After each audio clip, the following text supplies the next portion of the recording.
भगवान बुद्ध ने दुनिया को प्रेम का संदेश दिया। बुद्ध कहते हैं कि प्रेम से घृणा को जीता जा सकता है। बिना युद्ध किए प्रेम से आप पूरी दुनिया को जीत सकते हैं। आप खुद सोचें कि आप दुनिया से क्या चाहते हैं। आप सभी से प्रेम चाहते हैं या घृणा चाहते हैं? लेकिन हम सभी प्रेम के भाव को समझ नहीं पाते और हमारा प्रेम विकृत हो जाता है। इच्छा से प्रेम उत्पन्न होता है, अज्ञानता से वही प्रेम वासना और घृणा में बदल जाता है। बुद्ध के शिष्य आनंद एक दिन भिक्षाटन के लिए एक गांव में गए। भिक्षाटन करते समय उन्हें प्यास लगी। वह एक कुएं की तरफ पहुँचे। वहाँ पर एक युवती से उन्होंने पानी का आग्रह किया। वह युवती पहले तो आनंद को पानी पिलाने के लिए तैयार हुई, लेकिन फिर उसने अपना घड़ा पीछे कर लिया। तब आनंद ने कहा, क्या हुआ? आप मुझे पानी क्यों नहीं पिला रही हैं? वह युवती बोली, मैं नीची जाति से हूँ, मेरे पानी पिलाने से आपका धर्म भ्रष्ट हो जाएगा, आप मुझसे दूर रहें। आनंद युवती से बोले, आप चिंता न करें, आपके पानी पिलाने से मेरा धर्म नष्ट नहीं होगा, बल्कि वह पूर्णता को प्राप्त होगा। हमारे गुरु बुद्ध कहते हैं कि इस दुनिया में कोई छोटा या बड़ा नहीं होता, ना कोई ऊंचा होता है और ना ही कोई नीचा होता है, सभी एक बराबर हैं। यह सुनकर वह युवती बहुत प्रसन्न हुई और उसने अपने घड़े से आनंद को पानी पिलाया।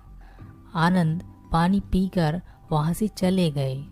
आनंद तो चले गए, लेकिन वह युवती आनंद के बारे में ही सोचती रही। आनंद युवा थे और बहुत ही सुंदर व्यक्तित्व के मालिक थे। कोई भी उनकी तरफ आसानी से मोहित हो सकता था। वह युवती भी आनंद की तरफ खींच रही थी। वह रोज कुएं के पास आनंद का इंतजार करती और जब भी आनंद वहां से जाते वह आनंद को अपने हाथों से पानी पिलाती। पहले उस युवती के मन में आनंद को देख भर लेने की इच्छा थी, लेकिन अब वह इच्छा धीरे धीरे बढ़ रही थी। एक दिन जब आनंद उस गांव में नहीं आए तब वह युवती परेशान हो गई। इसी परेशानी में वह बुद्ध के आश्रम में पहुंच गई। वहां वह आनंद से मिली और आनंद को देखते ही उसके चेहरे पर परेशानी खत्म हो गई और एक खुशी की लहर दौड़ पड़ी। युवती ने आनंद से कहा, आज आप गांव नहीं आए भिक्षाटन के लिए? आनंद ने कहा, मुझे आश्रम में कुछ काम था, इसलिए मैं आज गांव में नहीं आ सका। युवती ने कहा, अगर आप जाति भेद नहीं मानते हैं तो क्या कल आप मेरे घर खाने पर आ सकते हैं? आनंद ने कहा, इसके लिए तो मुझे बुद्ध से अनुमति लेनी होगी। उनसे अनुमति लेने के बाद मैं आपके घर अवश्य आऊँगा। यह सुनकर वह युवती बहुत खुश हुई और वहाँ से अपने गांव लौट गई। उसे सारी रात नींद नहीं आई। वह अगले दिन का इंतजार कर रही थी। उसे लग रहा था कि आनंद भी उसे प्रेम करते हैं, इसलिए तो वह उसके घर खाने पर आ रहे हैं। वह पूरी रात आनंद के ख्यालों में खोई रही और सोचती रही कि कैसे वह आनंद को खुश कर सकती हैं। अगली सुबह आनंद ने बुद्ध से अनुमति ली। बुद्ध से अनुमति लेने के बाद वह उस युवती के घर भोजन के लिए गए। उस युवती ने आनंद के लिए अलग अलग तरह के भोजन बनाए थे। आनंद ने वह सभी भोजन ग्रहण किए। उस युवती ने आनंद से कहा, अगर आप जाति भेद नहीं मानते, ऊंच नीच नहीं मानते, तो क्या मैं आपसे अपने मन की बात कह सकती हूँ? आनंद ने कहा, हाँ, आप अवश्य कह सकती हैं। वह युवती बोली, मैं आपसे प्रेम करने लगी हूँ। क्या आप भी मुझसे प्रेम करते हैं? मैं आपसे विवाह करना चाहती हूँ। आनंद ने कहा, प्रेम करना कोई बुरी बात नहीं। प्रेम तो हर प्राणी को, सभी प्राणी से करना चाहिए। लेकिन मैं विवाह नहीं कर सकता, मैं एक सन्यासी हूँ। मेरे जीवन का लक्ष्य विवाह करना नहीं है। मैं केवल बुद्ध की सेवा करना चाहता हूँ।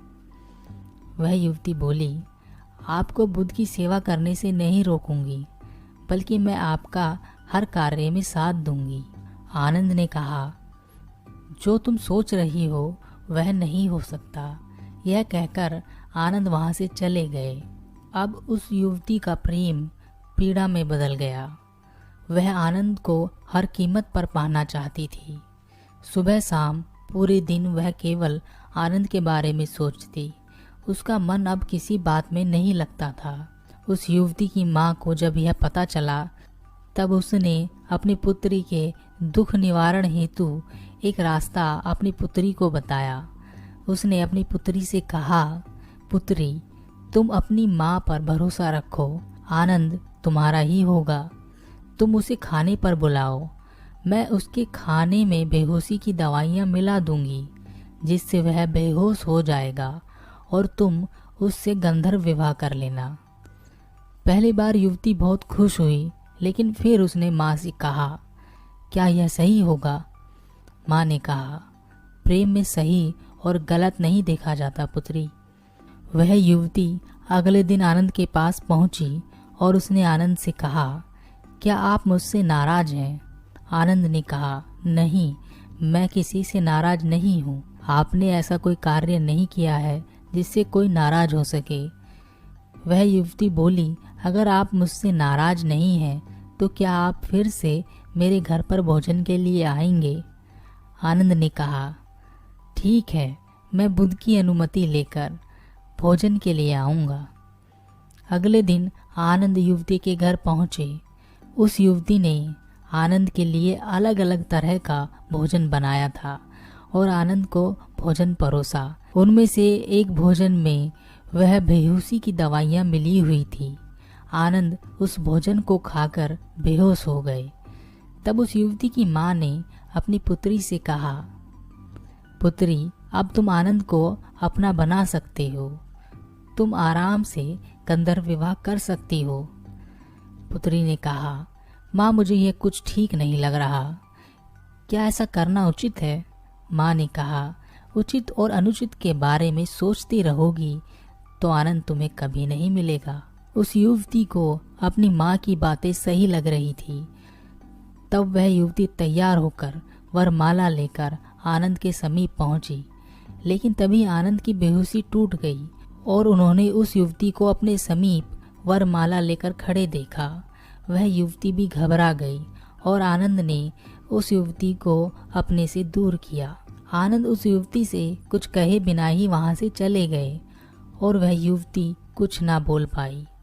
उसने अपनी माँ से कहा कि माँ, आपकी वजह से आनंद मुझसे दूर हो गए हैं। मैं अपने आप को पापी समझ रही हूँ। मैंने एक बहुत बड़ा पाप किया है। मुझे ऐसा नहीं करना चाहिए था। पहले कम से कम वह मेरे हाथ से पानी तो पीते थे, लेकिन अब तो वह मेरा चेहरा भी नहीं देखेंगे। उस युवती के मन में अत्यंत पीड़ा थी। वह पाप भाव से ग्रस्त हो गई थी। वह पूरी रात रोती रही। वह सोचती रही कि उससे ऐसा कैसे हो गया। उसे यह नहीं करना चाहिए था। अगली सुबह वह अपने घर से निकली और बुद्ध के आश्रम में पहुंची। वह बुद्ध के समीप पहुंचकर बुद्ध से बोली, हे भगवान बुद्ध, मुझसे बहुत बड़ा पाप हो गया है। मुझे उस पाप की सजा दें। बुद्ध मुस्कुराए और उस युवती से बोले, आनंद ने तुम्हारे बारे में मुझे बताया। तुमने कोई पाप नहीं किया है, तुमने तो केवल प्रेम किया है। वह युवती बोली, लेकिन आनंद तो मुझसे प्रेम नहीं करते, वह तो अब मुझसे घृणा करते होंगे। बुद्ध ने कहा, आनंद तुमसे घृणा नहीं करता, वह किसी से घृणा नहीं करता। आनंद तो केवल प्रेम करता है। वह तुमसे भी प्रेम करता है, वह सभी से प्रेम करता है। तुमने अभी प्रेम के वास्तविक भाव को समझा ही नहीं है। जो प्रेम त्याग सिखाए, जो करुणा लाए, जो आसपास आनंद और शांति लेकर आए, वह प्रेम वास्तविक प्रेम होता है। इसके विपरीत जो प्रेम लालच को बढ़ाए, स्वतंत्रता का हनन करे, मन में पीड़ा और अशांति लेकर आए, क्रूरता को उत्पन्न करे, क्रोध का निर्माण करे और पाप कर्म कराए, ऐसे प्रेम को प्रेम नहीं कहते, वह वासना होती है। आनंद में अभी भी शांति है, वह आज भी आनंदित है। जितना आनंदित वह तुमसे पहली बार मिलने पर था, वह वैसा ही आनंदित आज भी है। वह जितना प्रेम तुमसे पहले करता था, आज भी उतना ही प्रेम करता है। उसके मन में कोई पीड़ा नहीं है, वह किसी पाप भाव से ग्रसित भी नहीं है। उसका प्रेम वास्तविक है। इसके विपरीत तुम अपने आप को देखो। जिसे तुम प्रेम कह रही हो, क्या वह वास्तविक प्रेम है? क्या तुम आनंदित हो? क्या तुम्हारे मन में शांति है?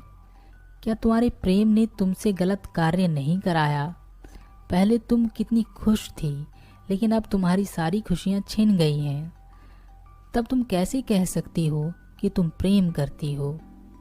वह युवती गौतम बुद्ध के चरणों में गिरकर बोली, हे भगवान, आप सच कहते हैं। मैं प्रेम को समझ ही नहीं पाई। मुझे आप अपने संग में शामिल कर लें।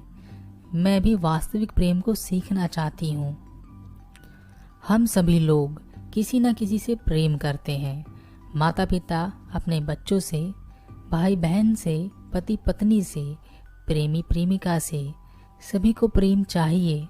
लेकिन क्या हम जिस प्रेम के पीछे भागते हैं, हम उसको समझते भी हैं? वास्तव में हम जिसे प्रेम समझ बैठे हैं, वह वासना के अलावा कुछ और नहीं है।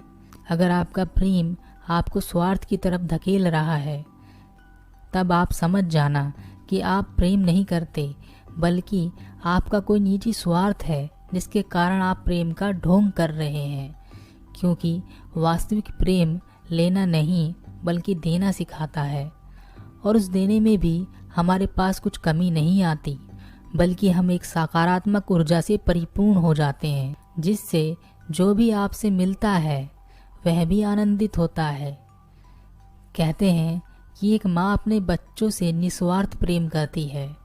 अपने बच्चों के लिए वह अपना पूरा जीवन कुर्बान कर सकती है। वह हंसते हंसते सभी दुखों को सहती है, लेकिन अपने बच्चों को सुख देना चाहती है। लेकिन वही माँ क्या दूसरे के बच्चों को भी उतना ही प्रेम दे सकती है जितना वह अपने बच्चों को देती है? अगर हाँ, तो वह वास्तविक निस्वार्थ प्रेम है, और अगर नहीं तो वह भी लालच से जुड़ा है, और इसे वास्तविक प्रेम नहीं कह सकते।